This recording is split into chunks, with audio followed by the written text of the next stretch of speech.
Hello বন্ধুরা, কেমন আছো সবাই? আশা করি তোমরা সবাই খুব ভালো আছো, আমিও ভালো আছি। চলে এসেছি একটা নতুন ব্লগ নিয়ে। দেখো বন্ধুরা, এই চিংড়ি মাছগুলো আমি ফ্রিজের ভিতরে রেখে দিয়েছিলাম। আসলে সময়ের অভাবে এটা কাটতে পারিনি। তো দেখো আজ এটাকে বের করে কেটে নিলাম। উদ্দেশ্য একটু দই চিংড়ি বানানোর। তো দেখো বন্ধুরা, কড়াইতে আমি তেল নিয়ে নিলাম। আর তেলটা ভালোভাবে গরম হওয়ার অপেক্ষা করছি। গরম হয়ে গেছে তেল। এবার আমি চিংড়ি মাছগুলো এর ভিতরে দিয়ে দেব। প্রিয় বন্ধুরা, সবাই বলে আমার হাতের রান্না খুব ভালো। জানি না কেমন, নিজের হাতের রান্না তো নিজের ভালো লাগে না।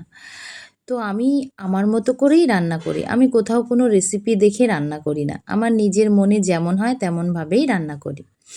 আর তেমনভাবেই সবাইকে পরিবেশন করি, আর সবাই বলে সুন্দর হয়। তো চিংড়ি মাছটা ভাজার পরে যে সামান্য তেল ছিল তাতে আমি একটু সামান্য তেল দিয়েছি। আজ আমি আর বেশি তেল এর ভিতরে দেব না, অল্প তেলেই রান্না করব। তো দেখো বন্ধুরা, এখানে পেঁয়াজ রসুন পেশা ছিল বাড়ির টমেটো একটু পেশা এর ভিতরে। তো মশলাটা কষানোর পর আমি কিছু গোটা কাঁচা লঙ্কা দিয়ে দিলাম। আসলে এই ধরনের রান্নায় না এই লঙ্কাটা ভাতে মেখে খেলে দারুণ টেস্ট লাগে। আর আমি দইটা ফেটিয়ে রেখেছিলাম ভালোভাবে, সেটা দিয়ে দিলাম। একটু সামান্য জল দিয়ে ফেটেছিলাম যাতে একটু দুধ টাইপের লাগে আর কি। তো যাই হোক, মশলার সঙ্গে এটাকে আমি মিশিয়ে দিচ্ছি খুব সুন্দরভাবে। আচ্ছা বন্ধুরা, আমার রান্নায় কোনো ভুল ত্রুটি থাকলে অবশ্যই তোমরা শুধরে দেবে। কমেন্ট করে বলবে যে আমার ভুলটা কোথায় হয়েছে। তো দেখো বন্ধুরা, মশলা তো এখানে রেডি হয়ে গেছে।